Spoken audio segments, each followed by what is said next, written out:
предложила несколько вариантов, как мы можем, что мы можем предложить миру в ближайшей истории.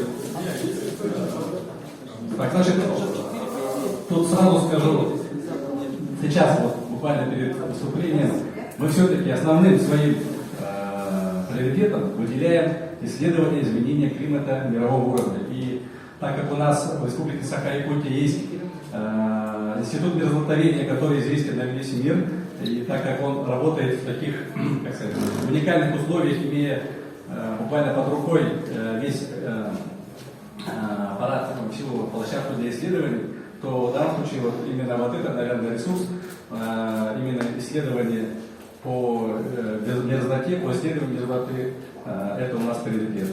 Следующий приоритет это у нас чистая вода. Так как в Республике Саха-Якутия более 700 тысяч источников, более 700 тысяч водных объектов, то в ближайшие 100 лет, возможно, Республика Саха-Якутия станет мировым поставщиком чистой воды на другие страны, грубо говоря. Да? Далее наша группа предлагает, что в следующие 100 лет Республика Саха-Якутия может стать поставщиком солнечной энергии. Получается, так как у нас доказано, что солнечной энергии гораздо больше, чем даже в той же Африке и так далее, да, то солнечная энергетика может стать основным приоритетом. И четвертый вариант, это долго спорили, все-таки холод это наше все, морозы никто не отменял. Даже при таянии вечной мерзлоты мы можем стать криохранилищем мира. Вот сейчас у нас в Институте мерзлотоведения есть криохранилище семян, но мы можем стать, это все-таки более имиджевый такой проект, криохранилищем мира для сохранения флоры и фауны всего мира. Получается, мы говорим, приезжайте к нам в Якутию, этим мы обращаем внимание всего мира на Якутию, говорим, Якутия обязуется в течение 100 лет сохранить вашу флору и фауну, привозите нам образцы. И получается, мы становимся таким ДНК каким-то, может быть, даже хранилищем, да, и говорим, все, что во всем мире есть хорошего, все это в Якутии.